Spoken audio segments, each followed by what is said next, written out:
दोस्तों, जय हिंद। हमारी श्रृंखला चल रही थी net UGC net GRF 2006 paper की। 13 क्वेश्चन हो गए। आज न्यू टॉपिक है तुलनात्मक राजनीति एवं राजनीतिक विश्लेषण। इसका 14 क्वेश्चन पढ़ते हैं। नियामक राजनीति सिद्धांत का कृत विद्रोही सिद्धांत कौन सा है? नियामक राजनीतिक सिद्धांत का कृत विद्रोही सिद्धांत कौन सा है? व्यवहारवाद है। व्याख्या: द्वितीय महायुद्ध के पश्चात परंपरागत राजनीति विज्ञान के विरोध में एक व्यापक क्रांति हुई जिसने सभी समाज विज्ञानियों को प्रभावित किया। नियामक राजनीतिक सिद्धांत का कृत विद्रोही सिद्धांत व्यवहारवाद है। क्वेश्चन 15, भारत की संघीय व्यवस्था का इस संघीय राज्य के निकट है। भारत की संघीय व्यवस्था किस संघीय राज्य के निकट है? कनाडा के निकट है। अमेरिका, संयुक्त राज्य America, Switzerland, France, Canada. Canada के निकट है। भारत की संघीय व्यवस्था कनाडा की संघीय व्यवस्था के निकट है। भारतीय संघीय व्यवस्था के प्रमुख तत्व है लिखित संविधान, स्वतंत्रता, न्यायपालिका, शक्तियों का विभाजन, दोहरी शासन व्यवस्था इत्यादि। क्वेश्चन नंबर 16 है। भारत की संसदीय व्यवस्था कौन सी सिद्धांत पर आधारित नहीं है पूछ रहा। भारत की संसदीय व्यवस्था कौन सी सिद्धांत पर आधारित नहीं है? सामूहिक उत्तरदायित्व है, न्यायिक सर्वोच्चता है, संघवाद है, शक्तियों का पृथक्करण नहीं है। ये अमेरिका की है। संसदीय शासन प्रणाली का आधारभूत सिद्धांत है राजनीतिक व्यवस्था की संपूर्ण शक्तियों का संसद में केंद्रित रहना, कार्यपालिका का व्यवस्था के प्रति निरंतर उत्तरदायित्व, मंत्रिमंडल के अभिन्न भाग के रूप में ही शक्तियों का धारक होता है। क्वेश्चन नंबर 17, सामाजिक विज्ञान में व्यवस्था सिद्धांत आया है। सामाजिक विज्ञान में व्यवस्था सिद्धांत आया जीव विज्ञान के बाद समाजशास्त्र से राजनीति विज्ञान में। सामाजिक विज्ञान में व्यवस्था सिद्धांत आया है जीव विज्ञान के बाद समाजशास्त्र से राजनीति विज्ञान में आया है। व्याख्या: तुलनात्मक राजनीति के अंतर्गत व्यवस्था विश्लेषण सिद्धांत अमेरिकन राजनीति शास्त्रों की देन है। सर्वप्रथम इस सिद्धांत का प्रयोग जीव विज्ञान के बाद समाजशास्त्र राजनीति विज्ञान से होता हुआ यह राजनीतिक विश्लेषण का आधार बन गया है। ओके। 18वें नंबर, विश्व में सबसे पुराना द्वितीय सदन है। लोकसभा है।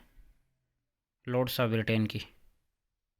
लोकसभा को इंग्लैंड की लोकतंत्रात्मक प्रणाली में कुलीन तंत्रीय संस्था कहा जा सकता है क्योंकि इसकी सदस्यता का आधार वंशगत है। लोकसभा विश्व में सबसे पुराना द्वितीय सदन है। क्वेश्चन नंबर 19, लुसियन पाई के अनुसार राजनीति विज्ञान के संकट है। कौन से संकट है? वैधता संकट है, नगरीकरण तथा औद्योगिकरण संकट है, सशक्त लोकमत संकट है, पहचान संकट नहीं है। व्याख्या देखो।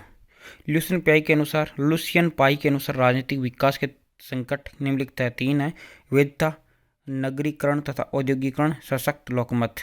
क्वेश्चन नंबर 20, निम्न में कौन से देश में संसदात्मक तथा अध्यक्षात्मक शासन प्रणाली का मिश्रण है? फ्रांस में संसदात्मक और अध्यक्षात्मक का।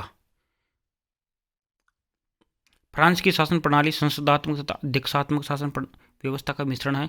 1958 के संविधान ने 5वें गणराज्य की स्थापना की थी जिसमें न तो राष्ट्रपति सरकार का प्रावधान है और न ही संसदीय सरकार का, बल्कि इसमें दोनों तत्वों को मिला दिया गया है।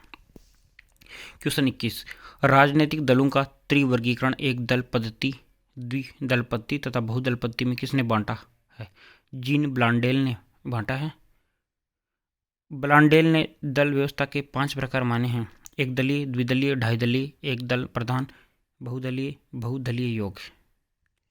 क्वेश्चन नंबर 22, निम्न देशों में से किस देश के प्रत्येक राज्य का अपना अलग संविधान है? संयुक्त राज्य अमेरिका का अलग संविधान है। व्याख्या: संयुक्त राज्य अमेरिका में प्रत्येक राज्य का अपना अलग संविधान है। अमेरिकी राजनीति का सर्वाधिक रंगीन और आकर्षक तत्व अमेरिका के राष्ट्रपति का पद है।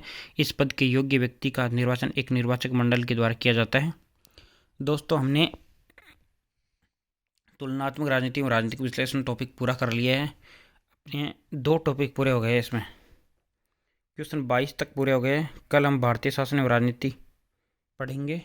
पहला टॉपिक हमारा कंप्लीट हो गया 2 वीडियो में। राजनीतिक सिद्धांत और विचार हो गया है और आज हमारा टॉपिक है तुलनात्मक राजनीति और राजनीतिक विश्लेषण हो गया है और ये तीसरा वीडियो है। कल चौथा वीडियो बनेगा अपना भारतीय शासन और राजनीति का। सभी दोस्तों, आप सभी तीनों वीडियो को देखना, तीनों में अच्छे से व्याख्या करके समझाया गया है। जय हिंद, जय भारत। थैंक्स।